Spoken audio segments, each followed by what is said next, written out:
Infinite पाठशाला में आपका स्वागत है। Online shopping festivals, the great Indian sale. ये नाम सुनते ही ना दिमाग में बस एक ही चीज आती है, भारी डिस्काउंट्स।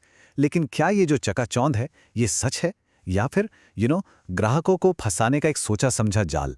चलिए आज इसी पर्दे के पीछे की सच्चाई को देखते हैं। एक ही सेकंड में आउट ऑफ स्टॉक, कौन पिशाच शॉपिंग कर रहे हैं? बिल्कुल, ये सवाल ना सेल शुरू होने के ठीक एक सेकंड बाद हजारों लोगों के मन में आता है। जो सबसे तगड़ी डील्स होती हैं वो पलक झपकते ही गायब, और पीछे क्या बचता है? सिर्फ फ्रस्ट्रेशन और एक शक कि भाई ये सब सच भी है या नहीं। तो सबसे पहले आइए समझते हैं कि ये सेल का पूरा मायाजाल है क्या। देखिए, एड्स में तो एक सपना दिखाया जाता है कि इतनी बचत उतनी बचत, लेकिन असलियत में जो खरीदार का एक्सपीरियंस होता है वो काफी निराशा से भरा होता है। तो ये जो गैप है ना एडवर्टाइजिंग और रियलिटी के बीच में, आज हम इसी को डिकोड करने वाले हैं। आपने देखा होगा हर जगह बैनर लगे होते हैं, 50% ऑफ, 70%, 80%, और ये नंबर्स ना हमें खींच लेते हैं अपनी तरफ। लेकिन असली सवाल तो ये है कि ये जो डिस्काउंट है ये किस प्राइस पर मिल रहा है? क्या 50% ऑफ का मतलब सच में आधी कीमत है, या फिर ये बस आंखों का धोखा है?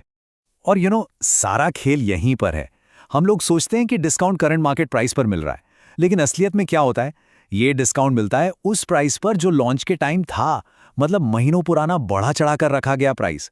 एक एग्जाम्पल लेते हैं। मान लीजिए एक आईफोन पर 50% ऑफ का दावा किया जा रहा है। उसकी कीमत तो लॉन्च के 6 महीने बाद वैसे ही 30% गिर चुकी होती है। तो असल में छूट कितनी हुई? सिर्फ 20%, ना कि 50%। तो ये जो रिएक्शन है ना, घंटा के 50% दे रहे हो, ये बिल्कुल उस फीलिंग को आवाज देता है जो ऐसी चालाकी भरी कैलकुलेशन के बाद आती है। मतलब ये सिर्फ एक फनी लाइन नहीं है, ये लाखों कस्टमर्स की आवाज है जो ठगा हुआ महसूस करते हैं। तो चलिए, ये तो साफ हो गया कि डिस्काउंट का जो पूरा गणित है वो एक धोखा है। लेकिन अब आगे बढ़ते हैं। क्या होता है जब कोई इन अमेजिंग डील्स को खरीदने की कोशिश करता है? यहां से मैं बताऊं, कहानी और भी ज्यादा फ्रस्ट्रेटिंग हो जाती है। जरा इस टाइमलाइन को देखिए। एक टिपिकल फ्लैश डील कुछ ऐसी ही होती है। रात के ठीक 12 बजे सेल शुरू, एक सेकंड बाद जो चीज आपको चाहिए थी वो आउट ऑफ स्टॉक, और उसके अगले ही सेकंड आपकी ऐप ही क्रैश हो जाती है। मतलब ये सब इतनी तेजी से होता है कि यकीन करना मुश्किल है। क्या कोई इंसान सच में इतनी जल्दी शॉपिंग कर सकता है, या लाइट की स्पीड से हो रही है शॉपिंग? और सबसे अजीब बात पता है क्या है? ये सारी टेक्निकल प्रॉब्लम्स ये हमेशा तभी आती हैं जब कोई लेटेस्ट आईफोन जैसा हाई डिमांड प्रोडक्ट खरीदने की कोशिश कर रहा हो। अचानक से इंटरनेट स्लो हो जाता है, पेमेंट पेंडिंग में अटक जाती है।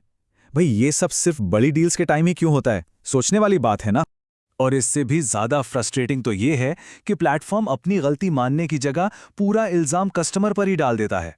वो एक कहानी बना देते हैं कि आप ही आराम से बैठे थे, आप फास्ट नहीं थे, या आपका इंटरनेट कनेक्शन खराब था। मतलब ऑफर तो हमने दिया था, लेकिन आप ही नहीं ले पाए। चलिए, अब मान लेते हैं कि आप उन किस्मत वालों में से हैं जिन्होंने कैसे न कैसे करके ऑर्डर प्लेस कर ही दिया। तो कंग्रेचुलेशंस।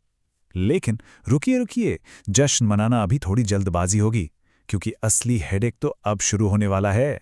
जरा इस पूरे प्रोसेस को देखिए, कितना फ्रस्ट्रेटिंग है ये। स्टेप 1, आपका ऑर्डर कंफर्म हो जाता है। स्टेप 2, आपके अकाउंट से पैसे भी कट जाते हैं। और फिर कुछ घंटों या शायद दिनों बाद सेलर आपका ऑर्डर कैंसिल कर देता है। और रीजन क्या देता है? Out of stock. तो यहां एक बहुत सीधा सा लॉजिकल सवाल उठता है।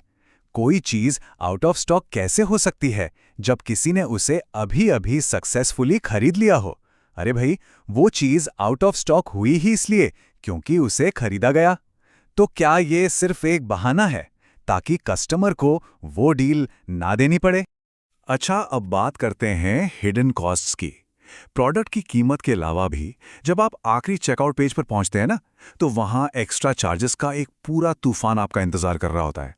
और ये जो छिपी हुई लागत है, ये टोटल प्राइस को अचानक से बहुत ज्यादा बढ़ा देती है। तो सवाल यह है कि आखिर आप प्रोडक्ट के अलावा और किस किस चीज के पैसे दे रहे हैं? चलिए पर्दा उठाते हैं उन छिपी हुई कीमतों से जो आपकी सस्ती डील को महंगा बना देती हैं। देखिए जरा, पेमेंट हैंडलिंग फी, पैकेज हैंडलिंग फी, यहां तक कि ऐप मेंटेनेंस फी।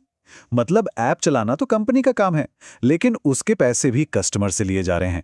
ये लिस्ट इतनी लंबी और अजीब है कि सोर्स तो मजाक में रेन फी यानी बारिश की फी का भी जिक्र करता है। और ये एक बहुत बहुत इंपॉर्टेंट पॉइंट है। जब आप इन सारे एक्स्ट्रा चार्जेस को जोड़ते हैं तो सोर्स के मुताबिक ऑनलाइन डील में खरीदा गया सामान अक्सर आपके लोकल ऑफलाइन स्टोर से भी महंगा पड़ सकता है। मतलब पैसे बचाने का जो वादा था वो आखिर में बस एक इल्यूजन बनकर रह जाता है। तो इतने सारे झंझटों और जालों के बीच इससे बचें कैसे? एक स्मार्ट खरीदार कैसे बने? चलिए इस पर बात करते हैं। यहाँ कुछ प्रैक्टिकल एडवाइस है। अगर आप चाहते हैं कि कंट्रोल आपके हाथ में रहे तो बस इन 3 सिंपल स्टेप्स को फॉलो करें। नंबर 1, एक लिस्ट बनाएं। सिर्फ वही चीजें सर्च करें जिनकी आपको सच में जरूरत है, ताकि आप इंपल्स में कुछ ना खरीदें। नंबर 2, हर जगह कंपेयर करें।